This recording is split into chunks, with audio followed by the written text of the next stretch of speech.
সুপ্রিয় দর্শক শ্রোতা মণ্ডলী এবং ইউকেতে বসবাসরত আমাদের ভাই বোন বন্ধু বান্ধব আপনাদের সকলকে জানাচ্ছি আমি আমার আন্তরিক অভিনন্দন এবং শুভেচ্ছা। আজকে আমরা আবার ফারুক ভাইকে পেয়েছি এবং ফারুক ভাইকে নিয়ে আজকে যে জিনিসটা আলোচনা করব সেটা হচ্ছে যে ব্রিটিশ সিটিজেনশিপ। আমাদের সকলেরই সন্তান আছে, কারো একজন, কারো দুজন, কারো তিনজন। এক একজন সন্তানের পেছনে সম্ভবত প্রায় ১২-১৩০০ টাকা পর্যন্ত খরচ হয় ব্রিটিশ সিটিজেনশিপের অ্যাপ্লাই করার জন্য। আর সেই ফিটা অনেক সময় দেখা যায় যে আমরা এক পরিবারে যদি ৪ জন থাকি তাহলে ৪ জনের জন্য এটা বিশাল একটা অঙ্ক, প্রায় ৫-৬ হাজার টাকা আসে। এটা একসাথে জোগাড় করে অ্যাপ্লিকেশন করা এটা আমাদের জন্য কষ্টসাধ্য হয়ে যায়। তাই অনেকে হয়তো দেরি করতে থাকি। প্রতিদিনই ব্রিটিশ আইন চেঞ্জ হচ্ছে, লগুলো এমনভাবে চেঞ্জ হচ্ছে যে সামনে কোন বিপদ আছে আমরা কিছুই জানি না। সুতরাং যত দ্রুত সম্ভব এই দেশের সিটিজেন হয়ে যাওয়াটাই সবচেয়ে নিরাপদ এবং পাসপোর্টটা হাতে নিয়ে ফেলাই নিরাপদ। যার কারণে আজকে কথা বলবো বাচ্চাদের যেই ফি আছে, অ্যাপ্লিকেশন ফি বা ফি ওভার যেটাকে আপনারা বলেন ইংলিশে, সেটা থেকে আমরা কিভাবে বাঁচতে পারি, মানে সেটা না দিয়ে কিভাবে বাচ্চাদের পাসপোর্ট করা যায় শুধুমাত্র বাবা মারটা দিয়ে, অথবা যদি বাবা মা করতে না চায় শুধু বাচ্চারা কিভাবে ফি ওভার পেতে পারে, এই বিষয়ে আমরা আজকে ফারুক ভাইয়ের সাথে কথা বলবো। আসসালামু আলাইকুম ফারুক ভাই, আপনি কেমন আছেন? ওয়ালাইকুম আসসালাম ভাই, আলহামদুলিল্লাহ ভালো আছি ভাই। ফারুক ভাই, আজকে আমার যে প্রশ্নগুলোর মধ্যে যে প্রশ্নটা সেটা হচ্ছে যে এই যে British citizenship for children fee waiver এর বিষয়টা, আসলে ফি ওয়েভারটা বলতে কি বোঝায় এবং এটা কিভাবে সম্ভব, জিনিসটা যদি আমাদেরকে একটু খুলে বলেন। আচ্ছা, ধন্যবাদ রাশেদ ভাই। আমাদের ব্রিটিশ ন্যাশনালিটি নেওয়ার জন্য ইউরোপের অন্যান্য দেশের ন্যাশনালিটি নেওয়ার ক্ষেত্রে যে প্রচলিত নিয়ম আছে তার চাইতে একটু ব্যতিক্রম। এখানে মনে করেন বাচ্চা যদি তার বাবার অথবা মায়ের যে কোনো একজন যদি ন্যাশনালিটি হয়ে থাকে ব্রিটিশ ন্যাশনালিটি, তাহলে সে অটোমেটিক ব্রিটিশ হতে পারবে। অথবা তাদের বাবা অথবা মায়ের একজনের যদি আইএলআর অর্থাৎ ইনডিফিনিট লিভ টু রিমেইন থাকে তাহলেও সে পারবে। কিন্তু এই দুইটার মধ্যে একটাও যদি না থাকে, বিশেষ করে যারা ইউরোপের বিভিন্ন দেশ থেকে ব্রিটিশ ইউনাইটেড কিংডমে এসছেন, তাদের কিন্তু ব্রিটিশ ন্যাশনালিটি নিতে হবে। তাদের বাচ্চাদের হয়তো জন্ম অন্য দেশে, তখন এই দেশকে তারা ন্যাচারালাইজ করতে হবে, অর্থাৎ তাদেরকে এখানকার নিয়ম মেনে এখানকার তাদের জন্ম নিবন্ধন মানে ন্যাশনালিটিটা নিতে হবে তাদেরকে। তখন ন্যাশনালিটি নেওয়ার ক্ষেত্রে ব্রিটিশ নিয়মে সেটাকে বলা হয় মাইনর MN, যেটা আর কি মাইনর ন্যাশনালিটি ন্যাচারালাইজেশন অ্যাপ্লিকেশন আর কি, MN1 ফর্মে অ্যাপ্লিকেশনটা করতে হয়। কিন্তু সেই ন্যাশনালিটি নেওয়ার ক্ষেত্রে আপনি একটু আগে বলেছেন আমাদের শ্রদ্ধেয় সম্মানিত দর্শক শ্রোতাদের উদ্দেশ্যে যে প্রতিটা অ্যাপ্লিকেশনের পিছনে খরচ আছে 1214 পাউন্ড, অর্থাৎ 1214 পাউন্ড শুধুমাত্র অ্যাপ্লিকেশন জমা দেওয়ার জন্য। তারপরেও তো প্রসেস আছে, আপনারা জানেন যে পাসপোর্ট নিতে হয়, হ্যাঁ, এগুলোর বিভিন্ন আছে, পাসপোর্টের ফিস অবশ্য সামান্য। কিন্তু এই জিনিসটাকে, এই টাকাটাকে আমরা বা এই পাউন্ড যেটা আমরা দিচ্ছি 1214 প্রতি চিলড্রেনে, সেই জিনিসটাকে আমরা 18 বছরের নিচে যদি বাচ্চা হয়ে থাকে তাহলে সেটা মওকুফ করার জন্য অর্থাৎ এক্সামশনের জন্য আমরা আবেদন করতে পারি, এবং সেই আবেদন প্রক্রিয়াটাকে বলে ফি ওয়েভার অ্যাপ্লিকেশন। এই ফি ওয়েভার অ্যাপ্লিকেশনটা সাবমিট করার জন্য কিছু নিয়ম আছে, সেই নিয়মগুলো যদি পালন করা যায়, অবশ্যই তার আগে দেখতে হবে যে তার পিতা মাতা দুইজনের যে কোনো একজন আইএলআর আছে কিনা, অর্থাৎ ইনডিফিনিট লিভ টু রিমেইন আছে কিনা, এবং দেখতে হবে তাদের যদি কেউ একজন ব্রিটিশ ন্যাশনালিটি থাকে তাহলে বাচ্চার জন্য অ্যাপ্লিকেশন করতে হবে। ফারুক ভাই, তাহলে কি এক্সাম্পল যে আমি চাকরি করি বা আমার ওয়াইফ ব্যবসা করে, আমাদের কাছে টাকা পয়সা আছে মোটামুটি, তাহলেও আমরাও কি অ্যাপ্লাই করতে পারবে ফি ওয়েভারের জন্য? এটা প্রশ্নটা ভালো, কিন্তু অ্যাপ্লিকেশন সবাই করতেই পারবে, কিন্তু সেটা তারা বিবেচনা করবে যে কতটুকু সক্ষমতা আছে, অর্থাৎ আর্থিক সক্ষমতা আপনার কতটুকু। আপনার যদি আর্থিক সক্ষমতা থাকে, বাচ্চার এবং আপনার পরিবারের সমগ্র ব্যয় নির্বাহের পরে 1214 পাউন্ড প্রতি বাচ্চার জন্য যদি আপনার অতিরিক্ত থাকে ব্যাংকে, তাহলেই তারা এটাকে বলবে যে ঠিক আছে, আপনার ফি ওয়েভারটাকে আমরা একসেপ্ট করলাম না। তারপরে আরো গ্রাউন্ড থাকে, যেমন ধরেন যে যদি দেখা যায় যে তার আয় ব্যয়ের সঙ্গতি নাই সেই ক্ষেত্রে। কিন্তু নরমালি একটা সাধারণ আয়ের মানুষ বছর শেষে কাজ করার পরে, পরিবারের কর্মসংস্থান করার পরে, পরিবারের খরচ ব্যয় বহন করার পরে, এবং অ্যাজ ওয়েল আপনি জানেন যে এখানে বাড়ি ভাড়াও অনেক বেশি, সেই সব খরচপাতি বহন করার পরে সাধারণত তাদের হাতে এই পরিমাণ টাকা থাকার সম্ভাবনাটা খুবই কম থাকে।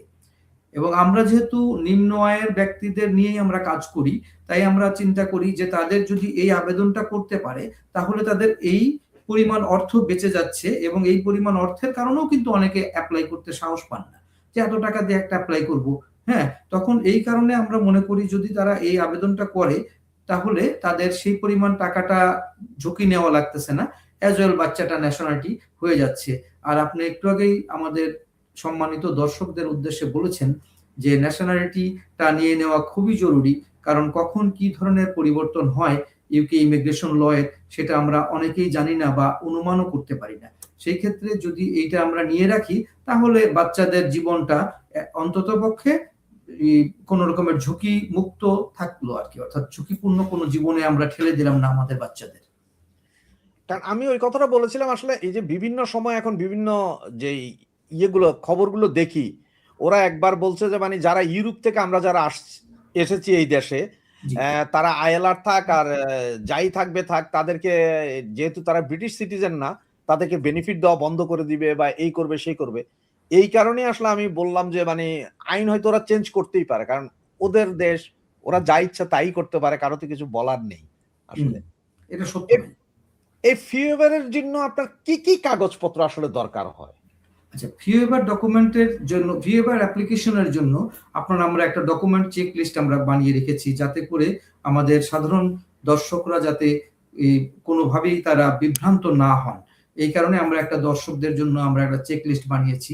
সেখানে দেখা যাবে যে আপনার যে বাচ্চার জন্য করতেছেন তার পাসপোর্ট লাগবে, তারপরে তার ইউ সেটেলমেন্ট স্কিমের আওতায় যদি সে অ্যাপ্লিকেশন করে থাকে সেই অ্যাপ্লিকেশনের নাম্বার একটা আছে, রেফারেন্স নম্বর লাগবে, তারপরে তার 5 বছরের অ্যাড্রেস হিস্ট্রি লাগবে এই দেশে। আবার যদি কোনো বাচ্চা এই দেশে জন্ম নেয়, বাবা মা সেই সময় হয়তো ইনডিফিনিট লিভ টু রিমেইনে ছিল না, অর্থাৎ সেটেলমেন্ট স্কিমের আওতায় সেটেলমেন্ট ছিল না, সেই ক্ষেত্রে তাদেরও লাগবে, তো সেটা 5 বছর লাগবে না যেহেতু তার জন্ম এখানে। এবং বাবা অথবা মায়ের ওয়ার্ক কন্ট্রাক্ট যদি থাকে, কাজের পে স্লিপ লাগবে 6 মাসের মিনিমাম। তারপর যদি সেলফ এমপ্লয়মেন্ট থাকে সেটার ইনফরমেশন লাগবে। 6 মাসের সব ধরনের ব্যাংক স্টেটমেন্ট লাগবে। অর্থাৎ কোন ব্যাংকের সাথে যদি মনে করেন আপনার 5টা ব্যাংক রয়েছে অ্যাকাউন্ট, অনেকের 2টা বা 3টা অ্যাকাউন্ট থাকে, সেই ক্ষেত্রে দেখা গেল যে এক অ্যাকাউন্টের সাথে আরেক অ্যাকাউন্টে হয়তো কোনো কারণে মানি ট্রান্সফার করছিল কোনো সময়, সেইটা যদি মনে করে যে না সেই অ্যাকাউন্টটা এখন আমার চলমান না, কিন্তু তারপরেও সেই অ্যাকাউন্টটাও তাকে দিতে হবে, সেই অ্যাকাউন্টের স্টেটমেন্টটাও দিতে হবে। এবং এনআই নম্বর লাগবে বাচ্চা বাবা মার, বাচ্চাদের তো নাই। তারপরে তারা যদি বেনিফিট পেয়ে থাকে, অর্থাৎ ইউনিভার্সাল ক্রেডিট, চাইল্ড বেনিফিট, এইসবের সংক্রান্ত তথ্য লাগবে। এবং তাদের যেটা আপনার বললাম যে আমরা অ্যাড্রেস প্রুফের জন্য কাগজপত্র লাগবে। এইগুলো যদি জমা করতে পারি তাহলে তারপরে আমরা দেখাবো তাদের কত টাকা ইনকাম হচ্ছে, অর্থাৎ বাবা এবং মায়ের টোটাল ইনকাম হচ্ছে কত। সেই ইনকামের পরে আমরা আবার একটা হিসাব করি যে কত টাকা তার আউটগোয়িং, অর্থাৎ খরচ হচ্ছে কত। এখন তার যদি খরচ হয়ে থাকে রেন্টের জন্য, অর্থাৎ বাসা ভাড়ার জন্য, কাউন্সিল ট্যাক্স বিলের জন্য, ইলেকট্রিসিটি বিলের জন্য, পানি বিলের জন্য, তারপরে তার ট্রাভেল কস্ট আছে, একটা বাচ্চা বাবা মা তাদের ট্রাভেল কস্ট আছে, তারপরে ফুড আছে, কি ধরনের একেবারে একটা পরিবারের মিনিমাম খাবার খরচ কত হতে পারে, ক্লথিং আছে, একটা ছোট বাচ্চা হলে তার কাপড় চোপড় বেশি লাগে সেটা লাগবে, ইন্টারনেট বিল দিতে হয়, তারপরে মোবাইল বিল দিতে হয়, আমাদের এখানে আপনারা জানেন টেলিভিশন রাখলে টেলিভিশন লাইসেন্স দিতে হয়, এবং এছাড়া আরো অন্যান্য যদি কোনো তার খরচ থাকে সেসব সব এখানে ইনক্লুড করতে হবে। এবং তখন দেখা যায় যদি আয় এবং ব্যয়ের মাঝে ব্যাপক ফারাক নাই, অর্থাৎ বিস্তর ফারাক নাই, মনে করেন আয় হলো 3000 পাউন্ড, ব্যয় হয়ে গেল 2500 পাউন্ড, তাহলে তো একটা বড় ফারাক। এই বড় ফারাকটা যাতে না থাকে, তাহলে যাদের না থাকবে তারা এই আবেদনটা করতে পারবে, এবং আবেদনটা করলে আপনার এটা মঞ্জুর হলে সে বিনা পয়সায় অ্যাপ্লিকেশনটা করতে পারবে। ফারুক ভাই, এখানে ছোট্ট একটা প্রশ্ন করি আপনাকে, সেটা হচ্ছে যে আপনি কিছুক্ষণ আগে বললেন বাবা মা স্ত্রী, বাবা মায়ের যে কোনো একজনের আপনার থাকতে হবে, ইনডিফিনিট লিভ থাকতে হবে। ধরেন বাচ্চারও আছে ইনডিফিনিট লিভ, এরপরও কি তার 5 বছর এই দেশে থাকতেই হবে? না, 5 বছর বলতে আমরা বোঝাচ্ছি যে 5 বছর এই দেশে ছিল আর কি, কন্টিনিউয়াস রেসিডেন্স যেটা বলি আর কি। এখন কোনো বাচ্চার জন্ম যদি এই দেশে হয় 3 বছর আগে, তাহলে সে তো এই 5 বছরের রুলে পড়বে না। জি, তখন কি হবে?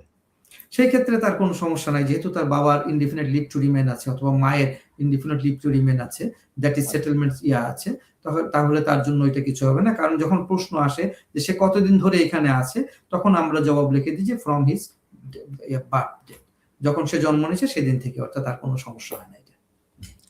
তাহলে যারা আগে প্রি সেটেলে ছিল, ধরেন প্রি সেটেলে আছে, জি, আগামী হয়তো এই মাসে এক্সাম্পল যে এই বছরের জানুয়ারিতে তারা সেটেলমেন্ট পেয়েছে, জি। তাদের ক্ষেত্রে কি হবে? যারা সেটেলমেন্ট পেয়েছে জানুয়ারিতে, তারা যদি ইচ্ছা করে যে তাদের বাচ্চাদের জন্য অ্যাপ্লিকেশন করবে, তারা করতে পারবে, কিন্তু তাদের জন্য এটাতে কোনো সমস্যা হবে না। না, শুধুমাত্র তাদের জন্য পারবে না, তাদের 1 বছর অপেক্ষা করতে হবে। আচ্ছা, আর এখন একটা হিসাব দিয়েছে ওরা যে 30 মাস, 5 বছরের ভিতরে কেউ থাকলে 30 মাস থাকলেই হবে, এই বিষয়টা কি একটু জানেন? জি, 30 মাস বলতে বোঝাচ্ছে যে 5 বছরের মধ্যে যদি সে 30 মাস এখানে কন্টিনিউয়াস রেসিডেন্ট করে, অর্থাৎ মাঝে মাঝে যদি ব্রেকও হয়, কিন্তু নট মোর দেন 30 মান্থ, তাহলে তার জন্য কোনো সমস্যা হবে না আইএলআর পাওয়ার ক্ষেত্রে। মানে এটা কি এক নাগারে 30 মাস থাকতে হবে নাকি? না, এটা ব্রেক হতে পারে, এটা ব্রেক হলেও কোনো অসুবিধা নেই। মানে যোগ করে যদি দেখা যায় যে সে 30 মাসের বেশি সময় বাইরে অবস্থান করছে, অর্থাৎ 270 দিনের বেশি বাইরে অবস্থান করলে, সেই ক্ষেত্রে তখন তার ইনডিফিনিট লিভ টু রিমেইন পেতে একটু দেরি হবে, কারণ তাকে ওইটার জবাব দিতে হবে কেন ছিল বাইরে, এই কারণে আরকি। আর যাদের ইনডিফিনিটিভ লিভ আছে তারা কতদিন পর্যন্ত আসলে বাইরে থাকতে পারে? ইনডিফিনিট লিভ যাদের আছে তাদের এখানকার ব্রিটিশ ইমিগ্রেশন লতে পরিষ্কার বলা আছে, যাদের ইনডিফিনিট লিভ টু রিমেইন আছে তারা কন্টিনিউয়াসলি 2 ইয়ার্স, অর্থাৎ 2 বছর বাইরে থাকতে পারবে। 2 বছর বাইরে থাকতে পারবে। এই 2 বছরে যদি তারা বাইরে থাকে, তাহলে কোনো সমস্যা হবে না। কিন্তু 2 বছরের বেশি যদি থাকে, তখন তাদেরকে আবার নতুন করে অ্যাপ্লিকেশন করতে হবে। সেটাকে বলে রিইনস্টেট হতে হবে আরকি তাদেরকে আবার। তাহলে এটা এমন কি হয় যে, এক্সাম্পল আমি বলছি, আপনার যে একজন ব্যক্তি আপনার 2 বছর শেষ হওয়ার একদিন আগে আবার ঢুকেছে, জি। সকালে ঢুকেছে আবার সন্ধ্যায় বেরিয়ে গেছে, তখন কি হবে এটা? তখন এটা তারা বিবেচনা করবে যে তারপরে আবার কতদিন হলো। অর্থাৎ সে তো ইন করে ফেলছে। সে 2 বছরের পরে আবার ইন করে ফেললো। তারপরে আবার কতদিন হবে আরকি। হ্যাঁ? তখন সেটা অন্য ধারায় তারা বিবেচনা করবে আরকি।